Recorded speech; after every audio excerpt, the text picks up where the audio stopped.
Hello. How's it going? I am not.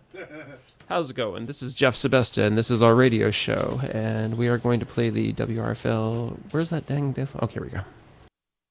That was good. Hello, my name is Geoff Sebesta, and this is our radio show. We are taking over for Russian radio today because they are groovy and cool, but they're not here, and we have a few interesting people to talk to, so I'll play this. In any case, welcome back to the radio show. My name is Geoff Sebesta. I'm here with Jeff Young. I'm also here with two special guests today. Here's Chris Campbell. Hello. All right, that was, and pretty soon we will have another guest, our friend Joe Evans, who is running for Senate in the great state of Idaho, as is Mr. Campbell, who's running for Senate in Kentucky. So we'll have some interesting things to say to both. U.S. Senate. Yeah, United States Senate, not anybody else. Okay, and Joe just texted me and said okay, so I guess he's going to call in any second now. So I'm going to start with what I wanted to read, because this is Russian radio. This is normally Russian radio's time slot, which is a really good show, and I think mostly non-political. So we're hoping to not get them in any trouble with us doing what we're doing. They have no idea who we are and have no relationship to what's happening right now. But I would like to read this because this is something I think about a lot when I think about American-Russian relations. And this is from Sir James Fraser's book, The Golden Bough. Okay, here we go. But the savage clearly cannot afford to spare all animals. He must either eat some of them or starve, and when the question thus comes to be whether he or the animal must perish, he is forced to overcome his superstitious scruples and take the life of the beast. At the same time, he does all he can to appease his victims and his kinfolk. Even in the act of killing them, he testifies his respect for them, endeavors to excuse or even conceal his share in procuring their death, and promises that their remains will be honorably treated. By thus robbing death of its terrors, he hopes to reconcile his victims to their fate, and to induce their fellows to come and be killed also. For example, it was a principle with the Kamchatkans never to kill a land or sea animal without first making excuses to it and begging that the animal would not take it ill. Also, they offered it cedar nuts, etc., to make it think that it was not a victim, but a guest at a feast. They believed that this prevented other animals of the same species from growing shy. For example, after they had killed a bear and feasted on its flesh, the host would bring the bear's head before the company, wrap it in grass, and present it with a variety of trifles. Then he would lay the blame of the bear's death on the Russians, and bid the beast wreak his wrath upon them. Also, he would ask the bear to tell the other bears how well he had been treated, that they too might come without fear. Seals, sea lions, and other animals were treated by the Kamchatkans with the same ceremonious respect. When the Ostyaks have hunted and killed a bear, they cut off its head and hang it on a tree. Then they gather round in a circle and pay it divine honors. Next they run towards the carcass, uttering lamentations and saying, "Who killed you? It was the Russians. Who cut off your head? It was a Russian axe. Who skinned you? It was a knife made by the Russians." Then they explain, too, that the feathers which sped the arrow on its flight came from the wing of a strange bird, and they did nothing but let the arrow go. They do all this because they believe that the wandering ghost of the slain bear would attack them on the first opportunity if they did not thus appease it. Thus endeth the lesson. So I think about that a lot because it goes to show that blaming the Russians goes back thousands of years. Like, this isn't a new thing. So many of the problems that we have in America right now are old problems. Like, you talk to kids right now, like, and they talk about how they feel isolated, right? And they feel alienated, and they feel lost, and they feel like nothing they do makes a difference. Yeah. Man, drive across Nebraska. Nothing you do in this nation makes a difference. This nation's just too darn big. Nothing. It's like, that's why we'll never have a revolution. That's why we'll never have the military shooting each other. That's why the protests will never really matter, because the world, this nation's just too big. That style of alienation and being lost is an American feeling that goes back before Columbus, goes back thousands of years. We've always felt lost under this sky. So Amen. Yeah. I see a lot of stuff that I think goes back a really long way. So, with that in mind, that was my statement on the Russians. Joe is saying that the telephone number is not working. Why don't you all take over the talk about something interesting real fast while I get Joe on the phone? All right. Hello, Mr. Young. Hello, Chris Campbell. So you are running for the United States Senate. What party? The Kentucky Party. Okay. I've heard of it. Yeah. Yeah, so it's a newer party. We had our first convention back in 2024. We should be preparing for our next convention coming up this year pretty soon. So it's just a new party to give Kentuckians a different option, try to break up the duopoly that we see in Washington and Frankfurt, where in a lot of cases you see politicians from both sides, Democrats and Republicans, kind of working together to keep their seats and keep the profits coming. Okay, and so the Kentucky primary election day, I think it's May 19th. That's coming up, not too long from now. I guess as a non-Democrat and non-Republican, you don't have to run in a primary this year. You go straight to the general election in November. Yeah, I don't have to primary, but I do have to have 5,000 verified signatures by June 1st. June 1st. Okay. Well, you think you'll make it? Yes. Okay. Because of our esteemed colleague, Geoff Sebesta. Yeah, he is really good at getting signatures on petitions. Yeah, he can talk paint off a wall. What's this about petitions? You're good at it. Yeah. It's because of reading poems about Russian bears. That wasn't a poem. That was from a book of ethnology. It's because poetic. I enjoy telling the same jokes over and over again. Every excerpt is a poem. Well, yeah, I think you're right about that. If I have So, Chris Campbell, what are some of your main positions on issues? What's important to you? Probably the primary policy I want to focus on is eliminating corporate personhood. There have been several Supreme Court decisions and a lot of legislation that has allowed corporations to have the same individual rights that are in the Bill of Rights as individual people. Yeah. And I think that's a big problem in our society. I don't think Amazon should have the same individual rights that you or I do. Right. Well, I don't either. Didn't Citizens United, U.S. Supreme Court decision, I don't remember what year that was, I think but it's 2010. Oh, yeah. 2010? I remember Okay. where I was when it happened. didn't that kind of end the debate on that? Yeah, Citizens United versus FEC, where you kind of just said that you can put as much money into stuff as you want, and there's really not much they can do about it. That built on other decisions, such as Santa Clara County. Joe, try saying something.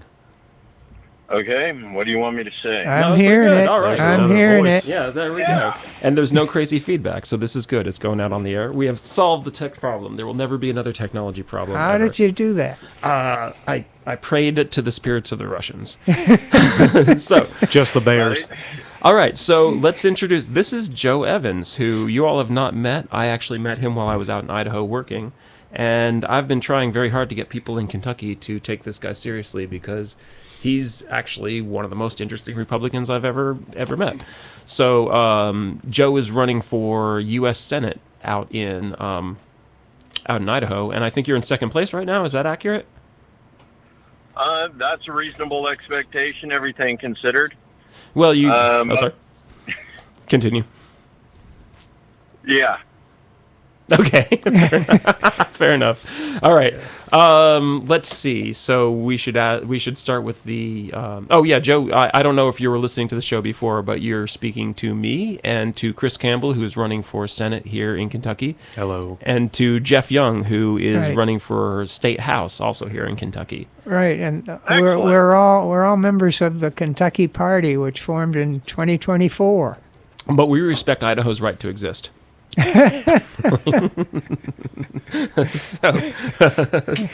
So you are speaking to the assembled Lyft, Uber, and DoorDash drivers of Central Kentucky right now. Do you have a message for them, Joe? Get out while you can, because gas is going to get expensive. You think it's going to hit 10? Here. A lot of it depends on how Israel goes ahead and handles things right now, but considering the way they've been doing it, this ceasefire with Iran is not going to last, and the Strait of Hormuz is going to stay closed. Yeah, I don't. I mean, you can't really tell exactly what Iran says right now because there's so much nonsense about it. But I have read them saying that they intend to keep this going until the midterms, and I believe them.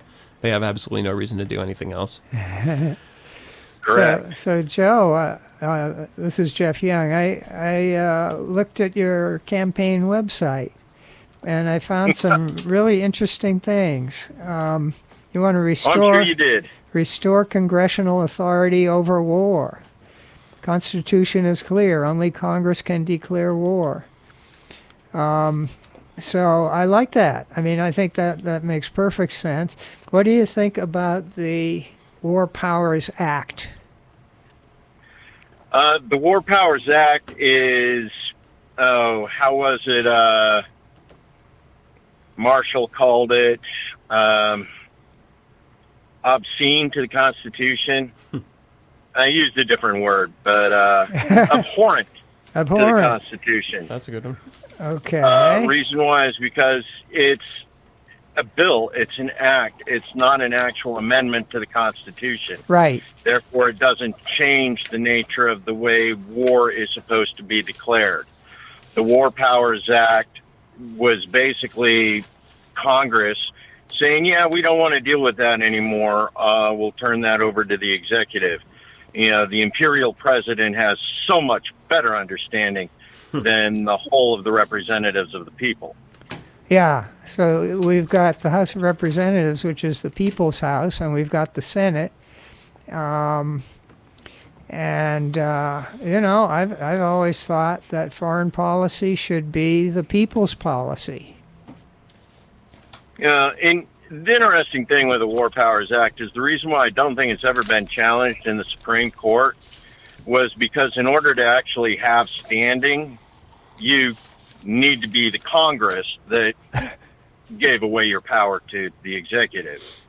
So it's not like your regular citizen can go in and, sue the president or even sue Congress for the War Powers Act. Right. I see what you're saying, it's like, yeah. But it's an the interesting one. The House and Senate could repeal it, right? Could ignore it. You got to move closer to your mic. No, you have to. I said they could ignore They it. could ignore it. Yeah, they sometimes do. But if they want to follow the proper procedures, they could vote to repeal the War Powers Act. No, that's interesting. I never thought about that. So the reason why it can't go to the Supreme Court is because only the people that made the mistake have the standing to fix okay, that's quite a trap. Like that's really hard to fix. Right? Yeah, but or they could amend it, or I think the best solution would be to repeal the thing. Well, obviously, but if in office, as a senator, will you be able to have standing to take it to the Supreme Court? Yes. You will? Yes. Yes. That's a good place to start. Yeah, but again, the Constitution still has a supremacy clause. So, Yeah. I mean, what I meant by Congress could just ignore it, when the president says he's going to use military powers, you can just say no.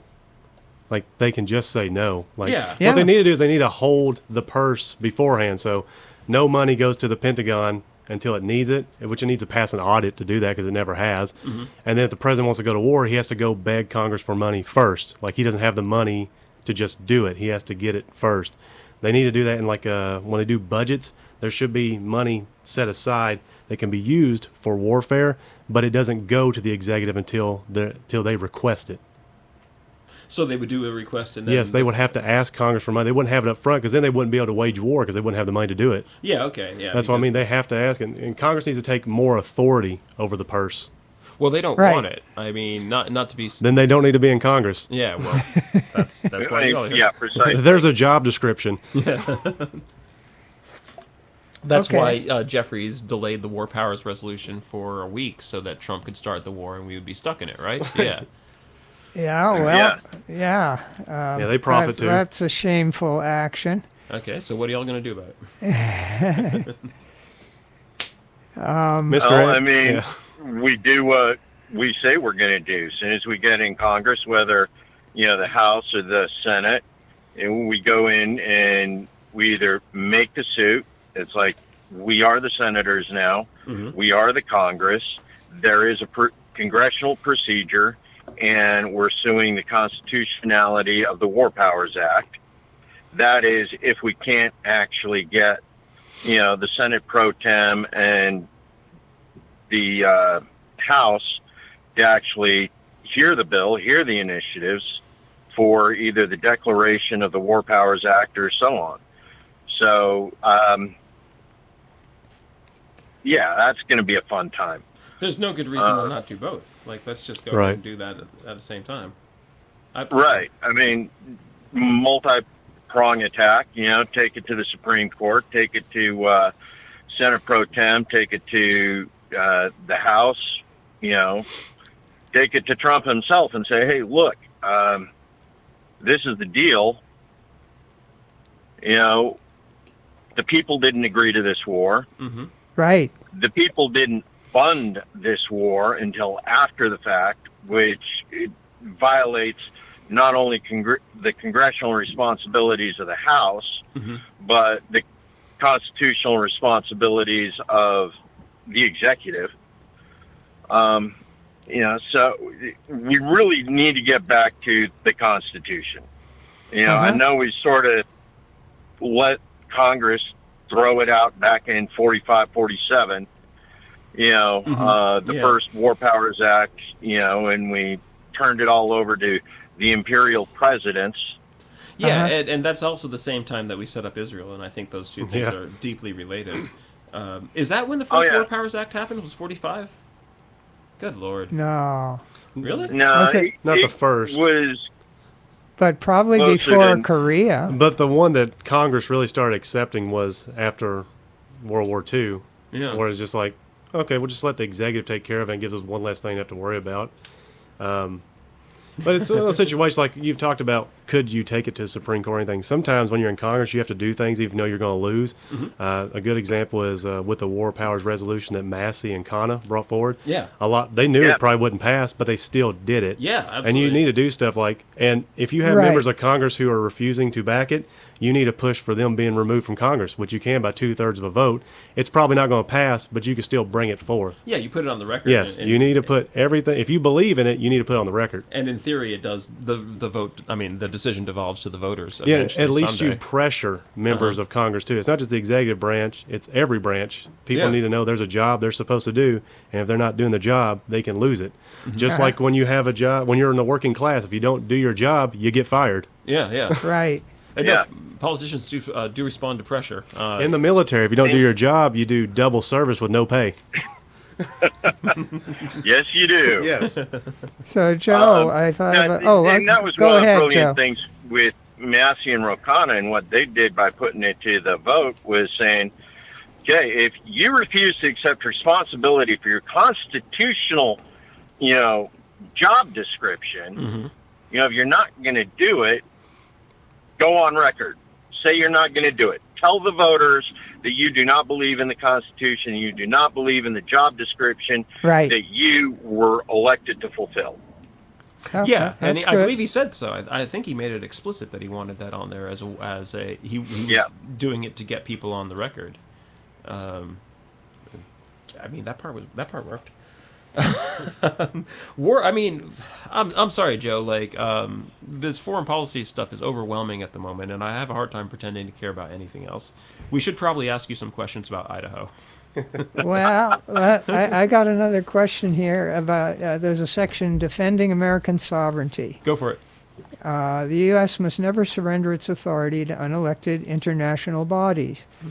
So, and reject treaties that Get a little undermine... closer to the mic. I'm having trouble hearing Oh, you. okay, sorry. Yeah. Reject treaties that undermine U.S. constitutional rights. So the UN Charter, written and approved by the United States and other countries in 1945, is a binding treaty. What do you say about the new the UN Charter, which has a prohibition on aggression?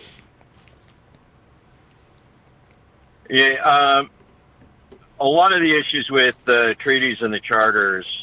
Okay, now it's one thing. The United States has actually declined to sign several charters, treaties, agreements, miscellaneous, whatever that we've championed, through the UN and various other, and NATO, and various other alliances. It's like here, if we're going to be part of this, you guys need to sign this. And then the U.S. goes, oh, no, we don't have it. That's for you. Yeah. Vance gave an retain- excellent example of this today, by the way, if you saw that. Yeah, exactly. We retain the right to do absolutely anything we want. Okay, the treaties we make you sign have no hold on us. Let me put it a different way, reframe that. Latest war. Trump and Netanyahu attacked Iran. And without congressional approval, without the approval of the UN Security Council.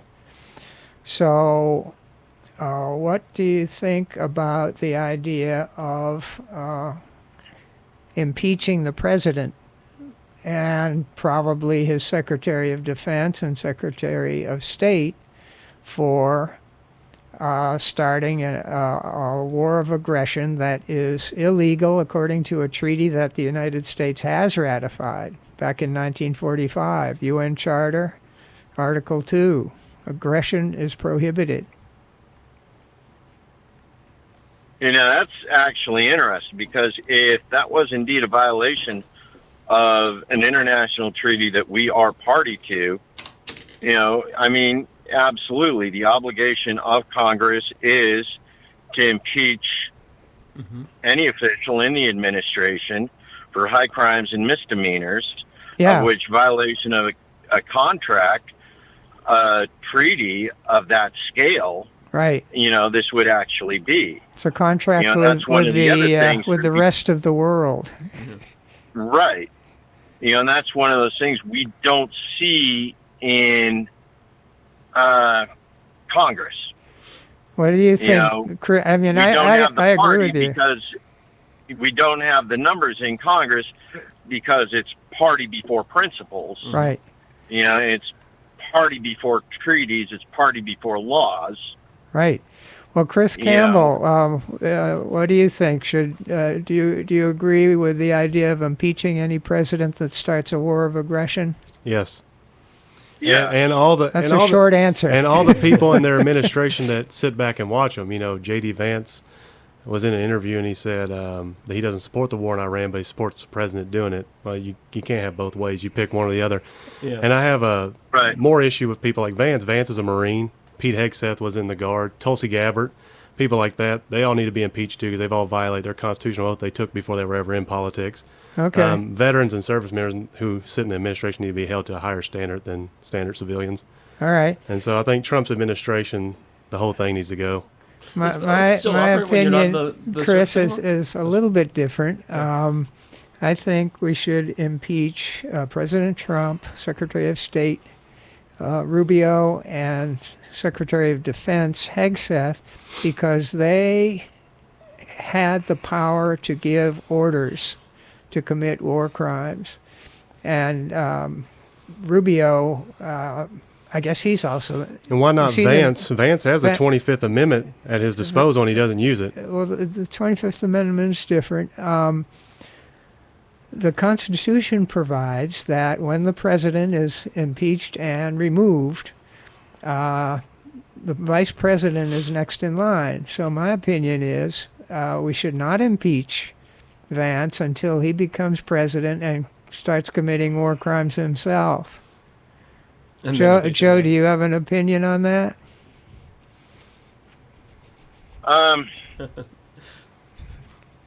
We can't just, Joe's a real Republican. He's got to be able to tell us that we're completely wrong sometimes, guys. Well, sure, I'm open to being told I'm completely wrong. You get back to the issue of party, and, my background is actually military intelligence. Okay. I did 4 tours in the sandbox with the Army as a signal intelligence analyst, and So I understand how certain aspects of the fog of war continue to affect things. There are a lot of things going on that we don't know. That said, Joe Kent has come out and stated, several things about the situation in the administration, as well as the situation in Iran, which are hugely concerning for the man who up until recently was the counterterrorist intelligence guru, of the world. He had access to every intelligence asset, effectively globally, because he was tied into the European Union, all of our assets, all the CIA assets deployed around the world, open source. He had access to it all, and he's saying, look, there was no need to go. We are actually being directed, not by U.S. interests, but by Israeli intelligence driving an agenda. Absolutely. Yeah. I think everybody knows that. How do we address that issue? Do we impeach the president for accepting the information he was allowed to hear? Yeah, we do, because the president should know I'm with you on that one. what's He legal, as what's Tulsi Gabbard legal, has stated. and what's not. He should not have to depend. I mean, first of all, he should hire people with the understanding that if I, the president, propose something that violates international law or the UN Charter, I need you to tell me, Mr. President, that's illegal. You can't do that, or you become the worst war criminal in the world. Yeah, I mean, he is, at the end of the day, the buck stops there. He is responsible for Right. the people he hires. The buck stops there. He's responsible for all the neocons that he hired. Yeah, and when he says things like, "Oh, it's not my fault. Jared Kushner gave me bad advice." Well, that is 100% your fault for listening to Jared Kushner. But, I want to Especially at this point. I mean, how long has he been listening to him? Yeah. Too long. Okay, but actually, Chris brought up something that I thought was interesting. Joe, do you agree that veterans in office should be held to a higher standard? And if so, would that be like a moral standard, or an electoral standard, or a legal standard? It's going to be an ethical and legal standard. Moral standard, nobody gives a crap about that anymore. Thank you for stopping yourself there. We are live on the air. Right? Yeah. Got to watch out for the Right. I know federal controls. Yeah, we are. We're talking about like just pure open evil in our government, but also we can't say bad words on the air. It is absurd. Right. But No, but the veterans have an ethical and legal standard. Reason why is because legal, you can't be breaking the laws that are created, by Congress to put limits on, and by the Constitution, in order to put limits on the various branches and the agencies for which they oversee. So we do have to pay attention to the legal obligation. And that comes back into the ethical standard. Are we giving informed consent to all the necessary individuals at all times in order to proceed forward with what these people have volunteered for?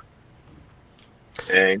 So we've seen the issues where, service members are sent into operations without essential intelligence that their commanders had access to, but decided that the service members didn't need to have that information. And it's like, this is an all voluntary service. You may be paying them, but at the end of the day, there's still this issue with regards to the ethics of informed consent. You got to tell them the truth. You got to be honest with everything you know. Lies of admission are a violation of ethics. And that's what we're running into right now, because the Secretary of State, lies of omission. The Secretary of War, lies of omission. he's not called that till Congress says he's called that, by the way. That's I mean, we changed the secretary. We changed the Department of War to the Department of Defense. I think it was following World War II for very specific reasons. Right. And that's the same time we stopped actually declaring war. Right. Yeah. So, yeah, the birth of euphemism. Chris, you're the one that brought it up. So, do you think that there should be legislation that says that when a veteran is in a public office, they are held to a higher standard? What's the higher standard, and what's the punishment? I would say that, but I don't want to seem too puritanical about it's it. okay. So I would say probably more of like an ethics Yeah. code, similar to like what we need for the Supreme Court. Because given the Supreme Court's immense power now with their judicial review, where they can just push a button and say, no, doesn't count. Similar to, but again, it just goes back to where they took an oath to the Constitution before they were in political service. Again, when you take an oath to the Constitution, if you violate any of the rules in the Constitution, you are supposed to be punished. But that oath is only legally operant while they're in the service. Once they're out, they are not legally bound by the oath anymore. No, but when they go into office, they are then. Well, they take a different oath. They take an oath of office. But they still swear an oath to the Constitution. Yeah, Right. okay. It still comes to the same thing. well, I see what you're saying. I feel so. What I'm saying, I think the oath is legally binding. Yeah. What were you saying, Joe? I think one of the things that it really comes down to is there just needs to be ethics in office. Yeah. Period. Yeah. Right. We've gone through some 50 to 100 years of people playing loose with ethics in Congress and in the administration, and we're even continuing to see that issue in the Supreme Court these days. Our campaign finance system demands it. It demands people that will do this, and I mean that's one of the things. You set the rules, and you get those results. Well, you incentivize bad behavior. Yeah, you require it. You make it so that people can't compete. I mean, okay, so I doubt you follow the news from Kentucky too much, but something very interesting happened here in a debate with the for the Senate candidates. You know, Dale Romans, the horse trainer that wants to run for Senate. They put him on stage, and they asked all the candidates, "Would you take money from AIPAC?" And Dale Roman said, "Yeah, I'd take." He was the only candidate who said, "Yeah, I'll take money from AIPAC. I mean, what Israel is doing in Gaza is genocide, but I'll take money from AIPAC." Yeah. And everybody's like, "Well, that's insane." But then I thought about it. It's like, no, actually, he's really expressing the insane part was that he is such a novice politician. He didn't realize you weren't supposed to say that out loud.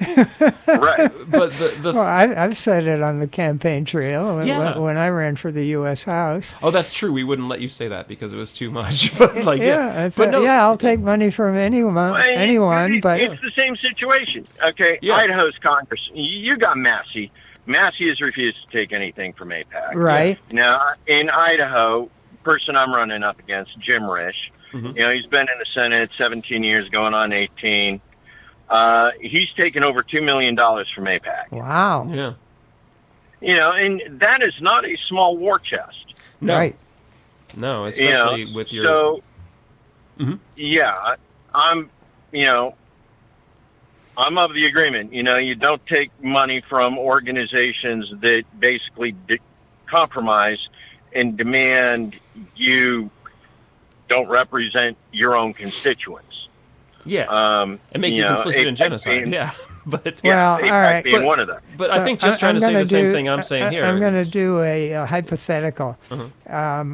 AIPAC or no Israeli lobby group has ever offered me a cent. Yeah. And I've run for the U.S. House, maybe 6 times by now. But okay, if AIPAC itself, AIPAC-PAC, they've got 2 things. AIPAC-PAC came and said, "Yeah, Mr. Young, we think you've got a good head on your shoulders. We're gonna donate $1,000 to you." I would say fine. And the thing is if AIPAC when they saw my voting record during my first term, they would say, "Well, that's $1,000 wasted. No more for him." No, but okay. I'm sorry, Joe. What were you saying? Yeah, but that's one of the things. AIPAC comes to you and says, you sound like you have a good head on your shoulders. Yeah, how would you like to keep it there? Yeah. That's the real question. Yeah. Because thing is the law already requires that AIPAC file as a foreign organization. Which law? Okay? It's just that we don't enforce it, because the last time somebody tried to enforce it, Bobby Kennedy didn't live much longer. JFK.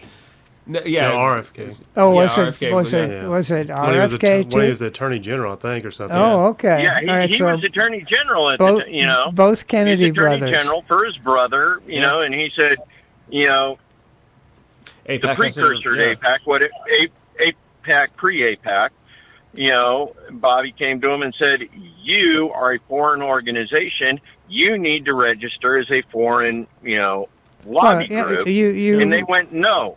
And then he didn't ask for too much. Yeah, I mean, correlation is not causation, but yeah, some bad stuff did happen right after that. But okay, what I'm trying to say here is that, follow me here a little bit on this.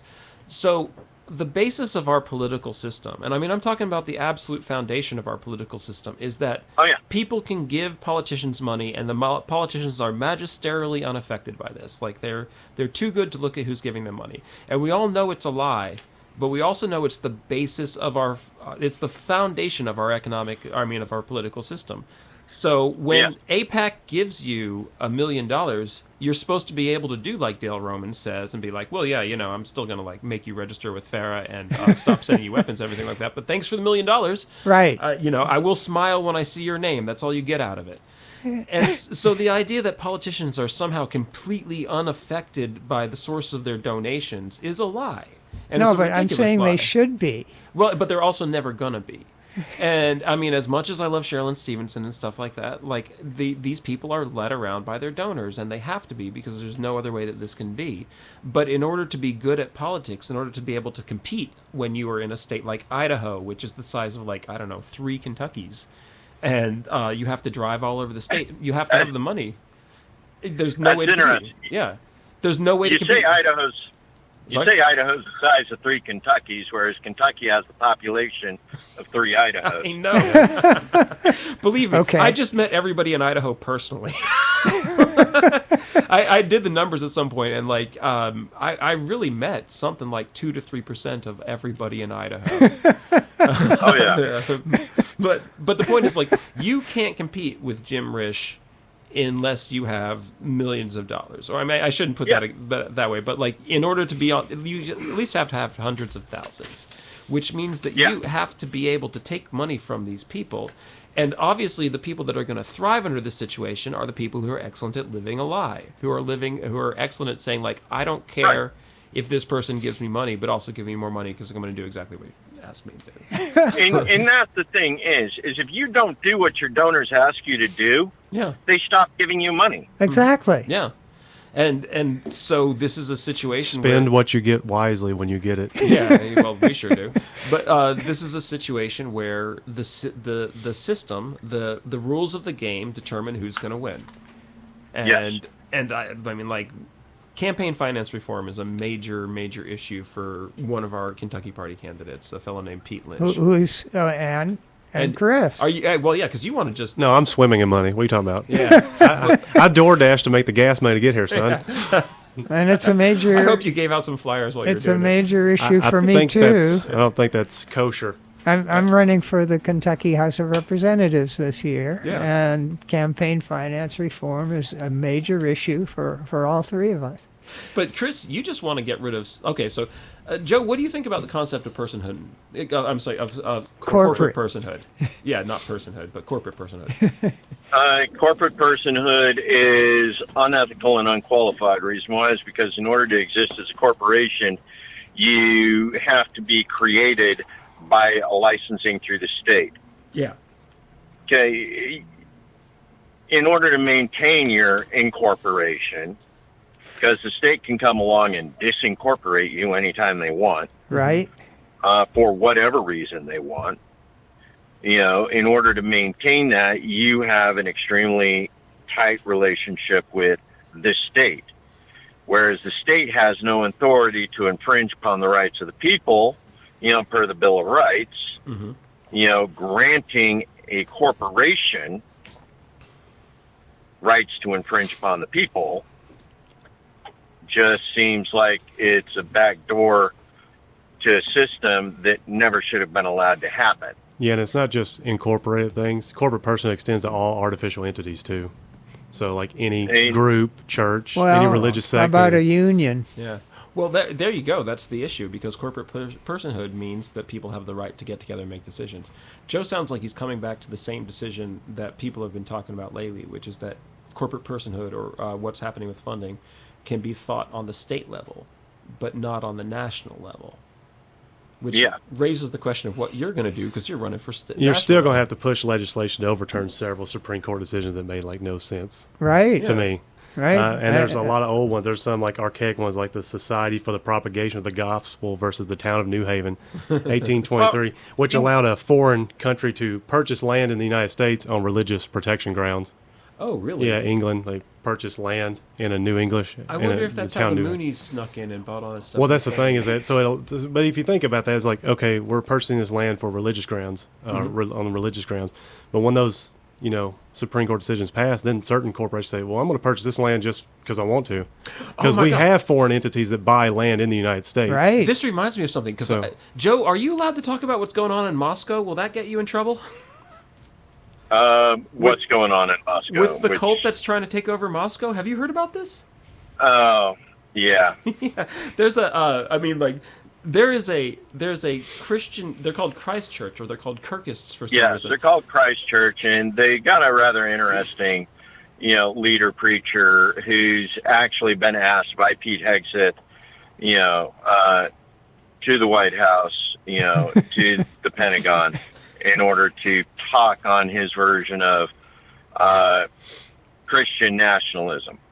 They're trying to buy the city of Moscow, Idaho. The whole thing. Yeah, they really are. And there's a way to do it, I imagine, legally, but at the same time, Moscow is not a small community.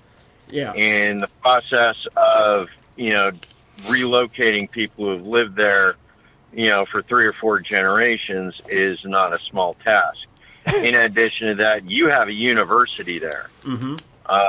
Significant one, as well as, just because the cult wants to buy up Moscow doesn't mean that the other churches in the area are on board with it or willing to give up their land. Yeah. No, I actually went to a Quaker meeting up in Moscow, and no, they're not happy. They are not included in the Christ Church plan. Yeah. Well, nobody's included in the Christ Church plan, because Christ Church wants to believe it's the only true church of God, and all others are heretics and apostates. And we run into that issue, which we claim only exists in Islam, but Sharia law is Sharia law, regardless of the religion used. Yeah, that's where we're headed. So, no, Chris, you're right. I did distract, and I changed the subject a little bit, because those guys are 100%, as far as I know, born and bred American. No, yeah, I get what you're saying. Oh, yeah. Like I said, that allows for, like, foreign entities to take land that isn't theirs. Which is there was a Supreme Court decision, Johnson McIntosh, in 1823 as well, which concerned native lands, and said that we were allowed to take their land because we were sovereign Christians. But, again, you have these Supreme Court cases that build upon each other that eventually lead to the Citizens United decision. Mm-hmm. So they all, if you don't break down the foundation, then you're just going to have more issues. If you just overturn Citizens United, which is a big talking point for Democrats, that doesn't change the foundation that it was built upon. So there needs to be legislation that knocks out all of these laws or changes some parts of it to where corporations and artificial entities don't have personhood. And I'm getting back to where Geoff Young mentioned labor unions. So a labor union is made up of individuals who have rights. A labor union the union itself does not have individual rights. Oh, right. Yeah, but each individual does. That's true. So it's not a corporation. That's why I'm saying, like, artificial entities, like the rights in the Bill of Rights are for people and all the individual people, not for any group put together. Good point. So that's just to get back to that. You've thought about this. Yes, I have. Yeah. So, like, just to finish up real quick, Mr. Evans. So, just in general, I think all individual liberties are for individuals, not groups of individuals. Even if, like, me and the brothers Geoff here just made a group, we wouldn't suddenly have, that group wouldn't have individual rights, but each of us individually would have protections. But we don't lose the rights because we form a group. That's No, also part of it. I'm saying you should. The group should not be granted an individual right. Yeah, but the each group- individual does. Yeah. Because it'll start out as a 3-person group, then it'll become a 7-person group, then it'll become an 80-person group, then it'll become a 1,000-person group, and then we'll incorporate, and suddenly We'll buy Moscow, Idaho. we're one big individual. Sorry, Joe, what were you saying? Right. You're running into the problem there with the subordination of the rights of the individual to the powers of the group. Okay, and that's one of the arguments. We go clear back to the Civil War where we talk about states' rights. Mm-hmm. Yeah. Now, the 10th Amendment, in the 9th and 10th, do not talk about state rights in any way, shape, or form. Yet some people have decided that the incorporation of the state grants it rights rather than powers. Mm-hmm. And it starts getting confusing in that situation. The 10th dictates, the powers reserved to the states or the people. Yeah. Mm-hmm. But only individuals have rights. Right. I never thought about the distinction between rights and powers before. That's really interesting because I Yeah. see what you're talking about. Like a group or a state or a corporate entity can have powers, but it can't have rights. Right. Makes sense. Exactly. But the thing is you cannot grant a larger group powers that aren't inherent to the individual, such as you can't grant powers to violate rights. Right. Yeah, because the Okay. rights exist at the atomic level, as it were. Yeah, they exist at Right. birth. At the individual level. Yeah. Now, one of the things with the Supreme Court, and as he was pointing out, the issues of layers upon layers upon layers, is there were a number of Supreme Court rulings that were based on bad arguments. Yes.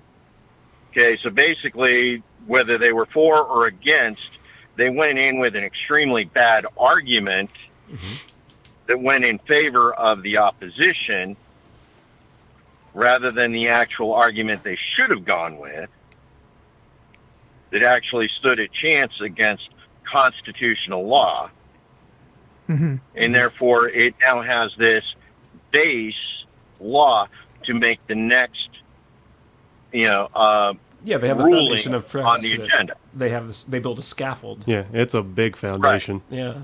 They're building a scaffold off of bad rulings, Right. where bad arguments is what it comes down to. Okay. So Citizens United, came in, based off of a series of arguments that were accepted by the Supreme Court, having been funded by Rothschilds and Rockefellers and the whole rest of them on the creation of a financial network.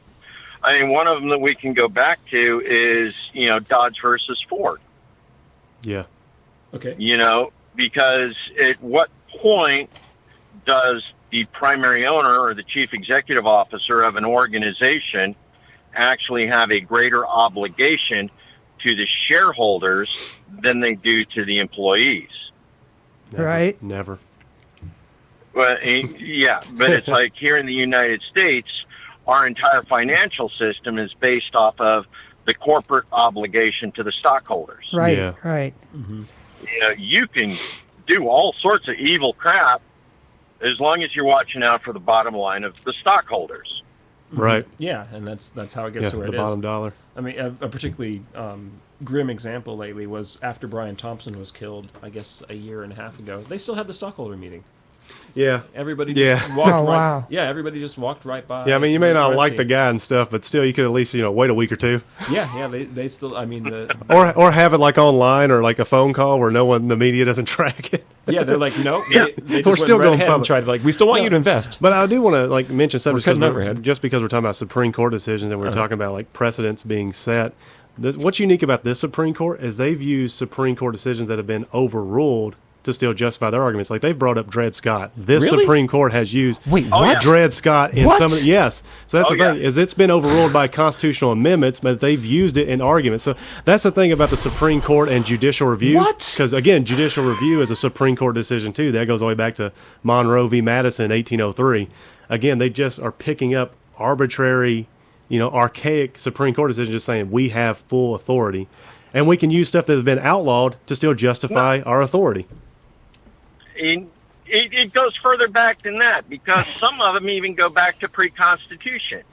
Yeah, At yeah, the yeah. time of the Constitutional Convention, they declared civil or common law, British common law, mind Yes. you, Yeah. as the effective law of the land. Yes. Now, immediately following that, you actually saw lawyers in a number of states go in and start reading state constitutions based on the common British law Yeah. Mm-hmm. rather than the basic English or whatever language the state constitutions were written in. Yeah. You'll still Yeah, you'll so still it's see like- references to that too if you look through Supreme Court Yeah. decisions. If you go deep, they'll say British common law in 1643 said. Okay, but I'm dying to know, where did they cite Dred Scott? So I can't. Was it the They 14th cited Dred Scott following the Roe versus Yeah, Roe v. Wade. overturn. They cite the 1857. They Yeah. cite Dred Scott. Right. Yes. Oh, wow. That's Yeah, it makes. They cited Dred Scott in the overruling of Roe v. Wade, That is- the Dodd decision. that is so sinister. Which is more unique to this Supreme Court because Yeah. even when they ruled on the initial case they were hearing, they said it wouldn't extend to Roe v. Wade, and then it did. This Supreme Court is fine taking a decision and making a broad multi-decision ruling, and citing archaic overturned Supreme Court decisions. Well, much to our shame, Dred It's- Scott was never overturned. It was just superseded by the 14th, 14th Amendment, Yeah. but that's better Yeah. than being overturned. The Constitution superseded it, and again with the supremacy clause that Yeah. becomes the new law. No, the underpinning of the law is, the underpinning of the decision is still there. The decision's still there. It's just the specific But parts. it's Yeah. over. It's no longer Oh, relevant. that's horrific. I'm so rarely offended, and I'm mad right now.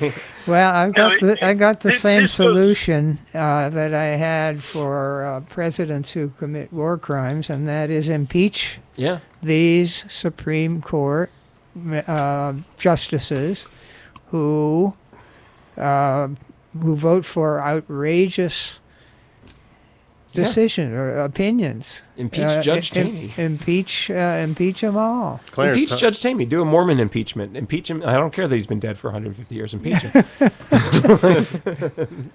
Actually, I'm joking, but no, know, I'm not really joking. Just a quick point. Yeah. One of the dissenters on Dred Scott was a Kentuckian Supreme Court justice. Which one? Oh God, was it?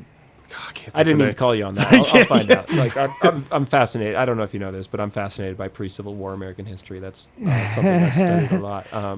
And boy, do I try to not hate anybody, but boy, do I dislike Judge Taney and James Buchanan for the Dred Scott decision. I mean, I know it happened, 100 years before I was born, but I'm still mad. Kentucky-born John McLean. Oh, cool, nice. I'm mad He was at the great uh, dissenter at one I'm point. mad at the five or this goes- six who. This goes back to the whole scaffolding Yeah, of our yeah. legal system. Okay.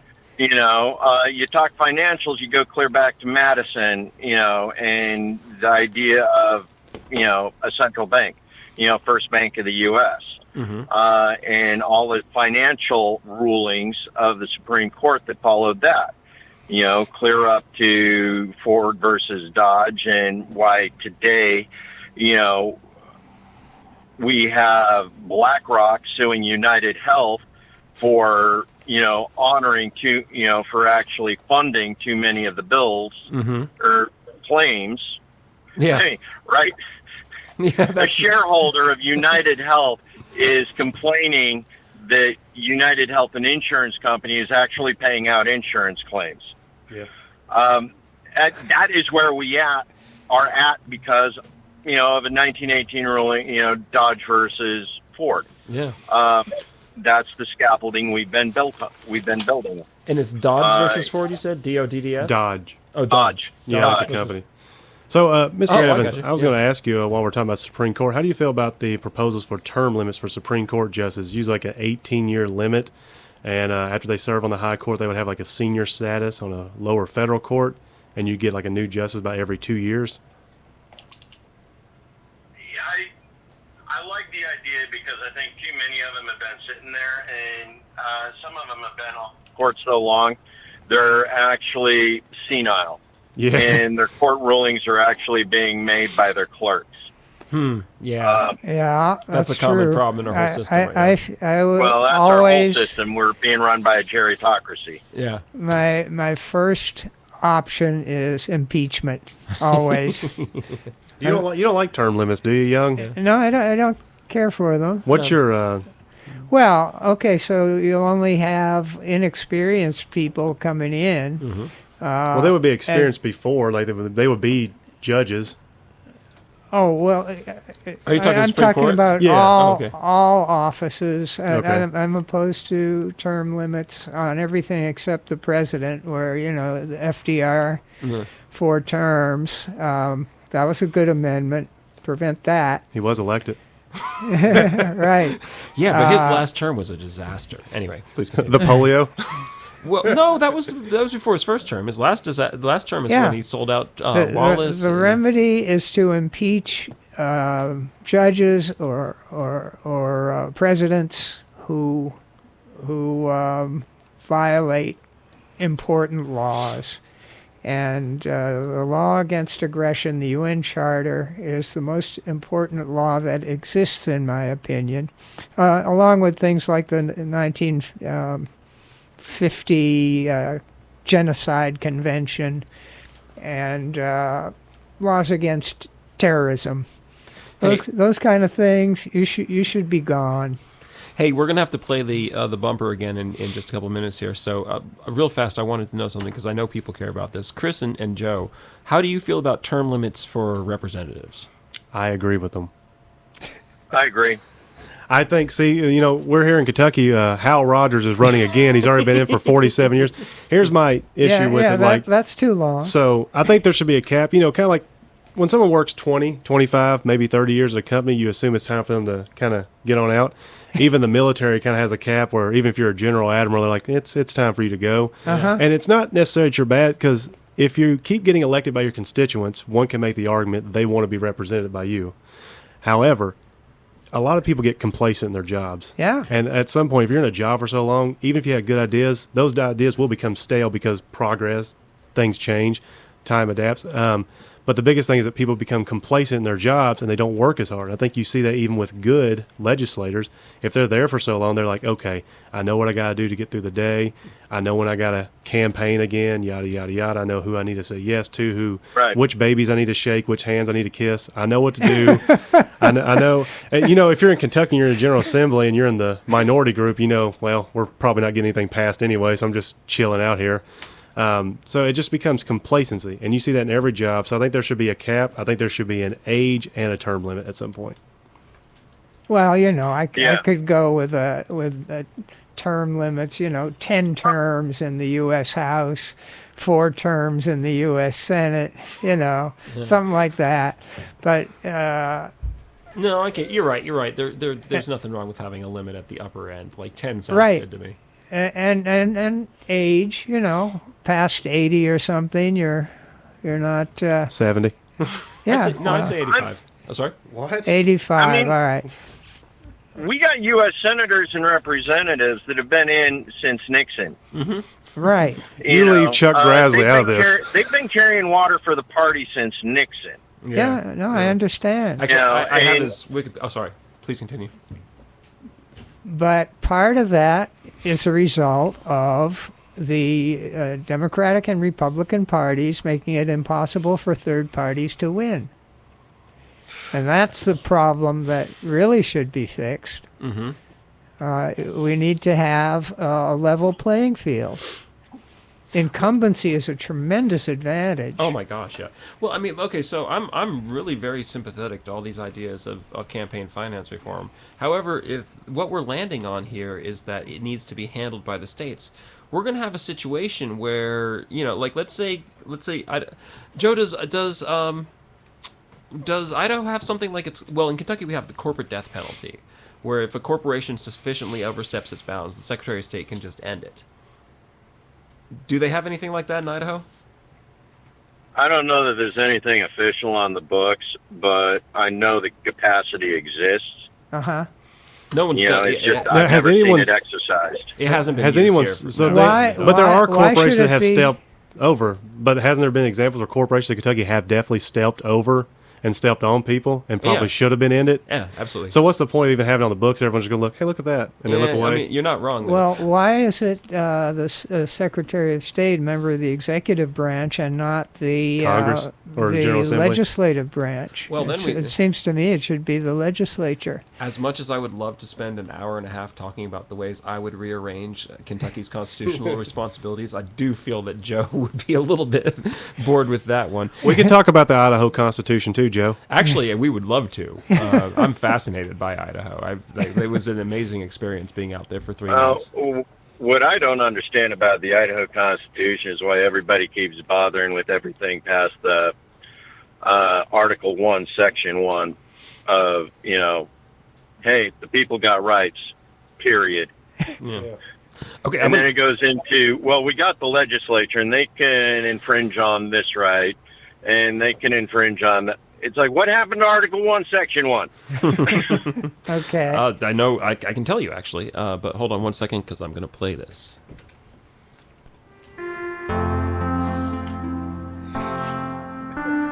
You're listening to WRFL Lexington. Nuke everything and The gentleman from Kentucky misspoke. We do not wish to nuke anything. For those of you out there listening to us both online and driving around door dashing, the telephone number here is 859-257-9735. That's 859-257-WRFL. Please call us with, hints and techniques and imprecations and whatever you want to call it. If you have questions, we would love to answer them. My name is Geoff Sebesta. I'm here in the studio today with Chris Campbell, Senate candidate for U.S. Senate here in Kentucky. Jeff Young, candidate for Kentucky State House in 75th, was it? 75th District. And Joe Evans, the candidate for Senate out in Idaho in the Republican primary. And so I did want to share a short story from my time in Idaho. When I in order to work in Idaho, I had to move to Idaho. I did actually move my address to Idaho, and we were trying to figure out how I could best prove my residency. So what we did, we came up. We went to the sheriff's office. We went to the county clerk, and we asked a bunch of questions, and they said, "Here's what you got to do. First thing you do is you get your library card. Then you get your gun license.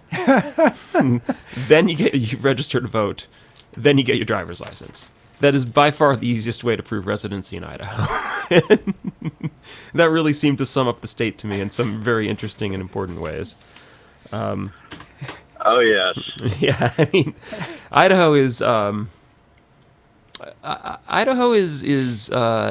first off, it was a real honor and a privilege to be asked to move out there and to help Idaho get its head on straight. Like as a Kentuckian and as part of Kentucky's bizarre political mojo, where we just seem to punch so far above our weight class, and we have some of the most effective senators and representatives and political operatives in America. Oh, yeah. And then to go out there and find out that not only were we were being sent out as Kentuckians, as like sort of political missionaries, but also that the people we were working for were also from Kentucky. Sounds about right. Yeah. And I mean, like, you out there in Idaho are about as far from us as any place can be in America, except for Hawaii or Alaska. It's a whole different world. And getting used to the way things operate out there and the kind of challenges that you deal with and the kind of freedoms that you have was actually, I've never been so, I don't know, I've been all over America. I've never been so far away from home as I was in Idaho. And I've never been homesick like I was in Idaho. After 7 weeks in Idaho, I was like, oh my God, I got to get back to Kentucky where everything's green and people are at least marginally polite. Because I don't know how much you want to comment on this, Joe, but there's a real problem in Idaho right now with, what is it, like half the state has moved there since COVID? Did you know that? Oh, sorry. Kinda. That's not quite inaccurate. Less than 50% of the state was born. Less than 50% of the state's population. We have over 1 million voters right now, something like 1.3 million or so. Less than half the population was born here in Idaho. Okay. Yeah. So it's like most of our voter base, or a significant portion of our voter base has been here less than 10 years. Uh-huh. It's come here since COVID. So it's like we have people who have no idea what it's actually to be like, what Idaho is like. You know, they were told great things about it, but they hadn't lived here. Yeah. You know, they haven't been here 10 years, so they're not even a part of the community. You know, and we got people who have been here less than 10 years that have decided they're here to save Idaho from itself, to keep it from turning blue. And they're running for office, and they're getting involved in activism. And it's like, as Geoff pointed out, you know, he was coming here from Kentucky, you know, to work for people from Kentucky to save Idaho from being Idaho. Yeah, and you know what? I honestly felt bad about that pretty often. Like, by the end, I was out there working on the medical marijuana initiative, for those who aren't listening. Yeah. Idaho, and we did get it on the ballot.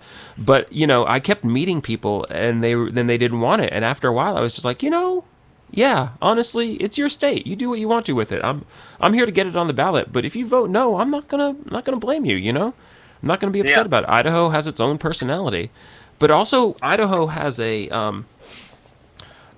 real cult problem. And one of the things that really put it into perspective for me was our conversation at that event, Joe. But also, I found out that apparently, after they lost the Civil War, a bunch of Confederates moved to Idaho.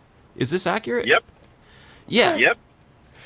And then finding out about the Christchurch thing, there's just something about Idaho that causes people at a certain strata of human development to go like, I'm going to move out here and take over. Like, right. Well, we had the Aryan Nations back compound up at Hayden Lake in the 80s. Mm-hmm. Currently, you got Christchurch in Moscow. There's a Christian nationalist movement that refers to North Idaho, Eastern Washington, and parts of Montana as the Redoubt, which, you know, is archaic for, you know, fort, kind of. You know, so North Idaho is the fortress against the end of days. You know, so you got a lot of prepper mentality, a lot of cult mentality that says Idaho is the place to go, you know, to survive the end of days because, you know, that's the Holy Land. Which is interesting considering you got the LDS Church focused and centered, you know, not that far away. And you start looking at the landscape, the political landscape and the human landscape, the human terrain of Idaho, and you realize that Idaho is by no means a monolithic community.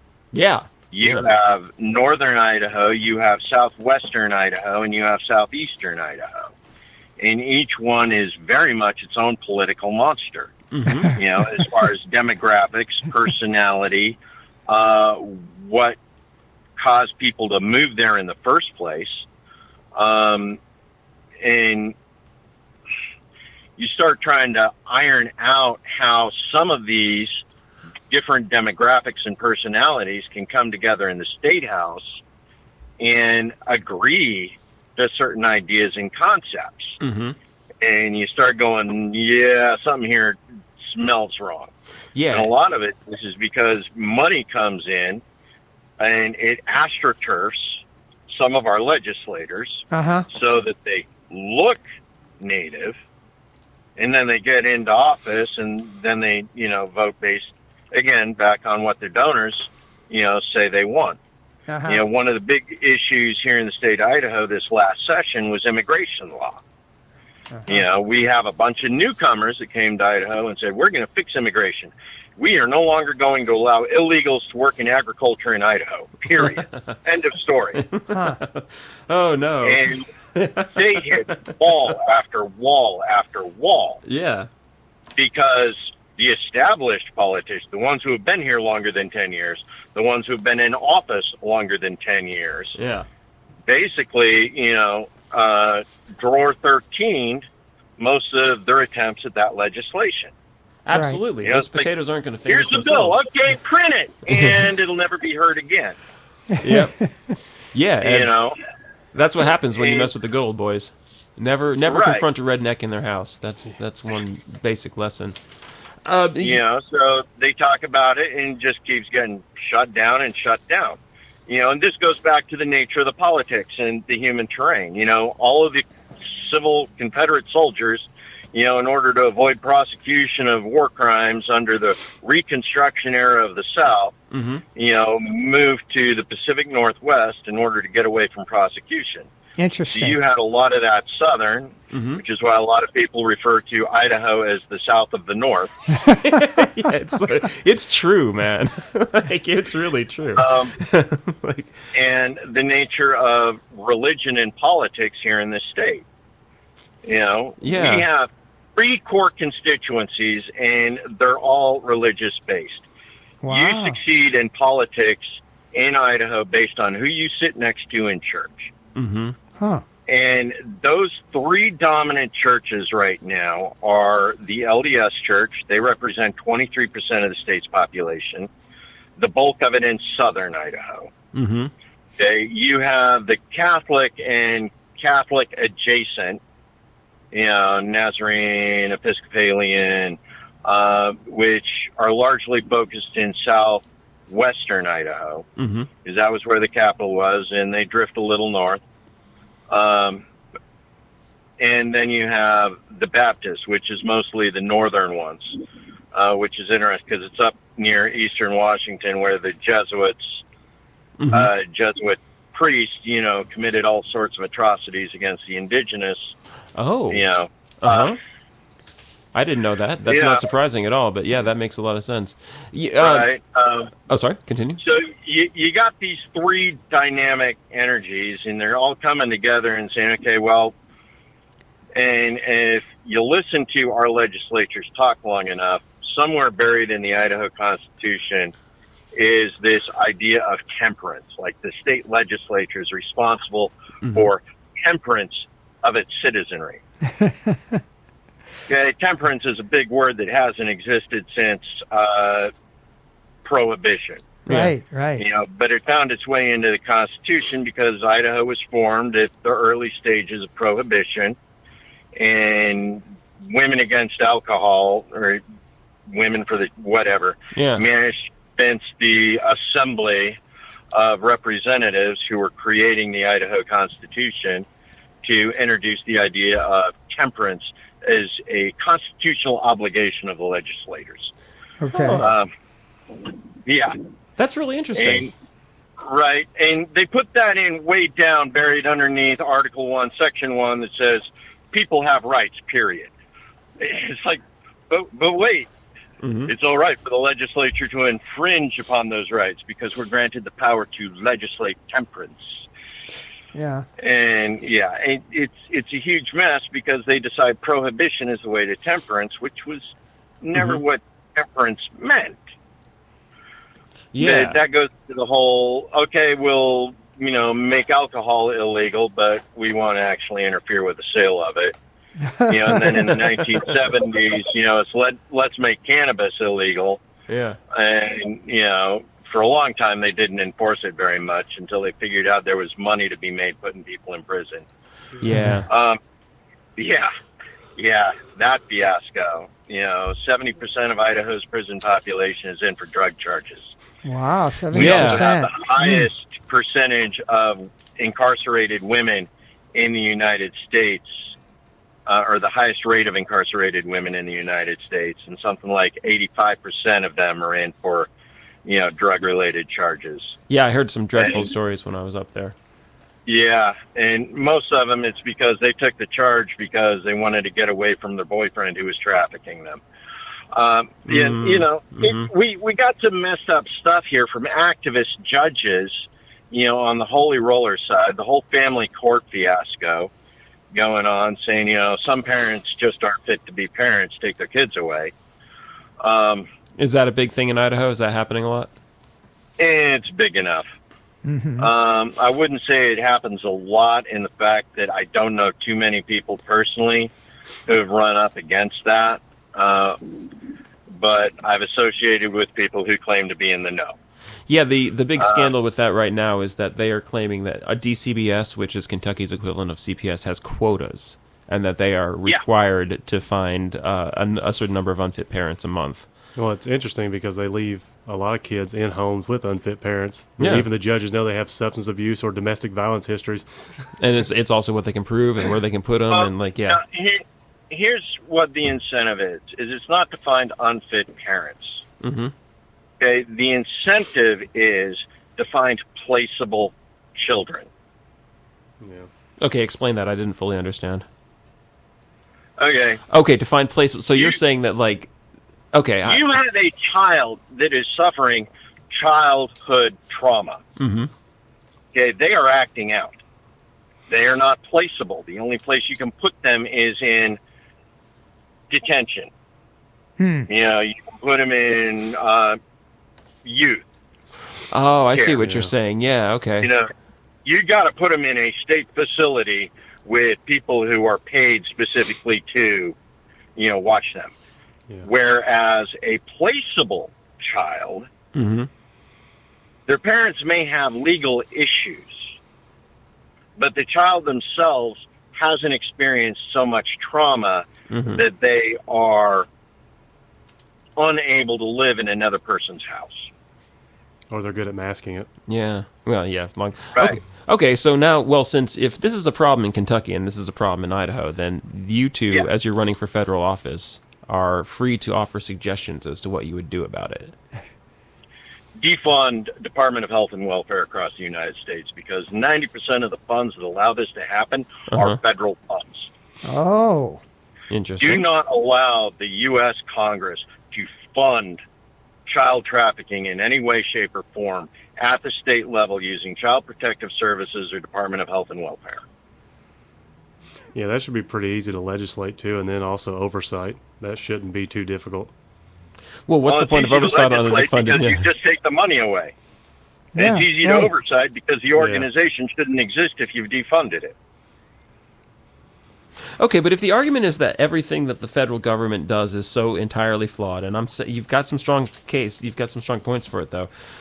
If the argument is that everything the federal government does is just doomed tragically from birth, so are you all saying like we should just get rid of the federal government as much as possible? Are you saying that we should like have full privatization of like the foster system and stuff?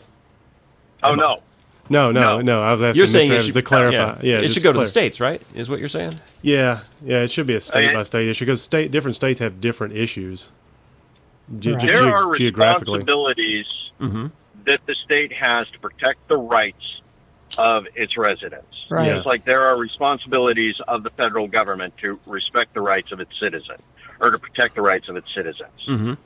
Okay, those obligations, constitutional obligations, do not go away. No. You know, that was reason we created the republic.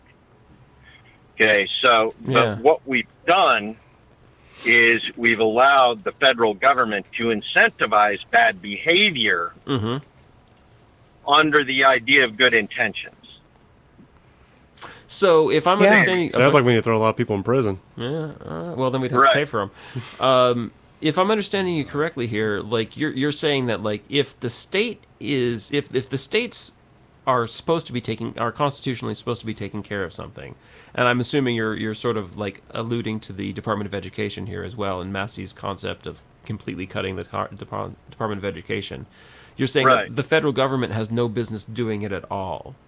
That they Yeah. shouldn't be sequestering tax money for it. They shouldn't be assigning people to it. They should just say this, foster care, education, maybe even health, maybe even healthcare is the responsibility. So you think responsibility No, I disagree there. you think healthcare is the responsibility of the state or the federal? I think the healthcare is the responsibility of the federal government.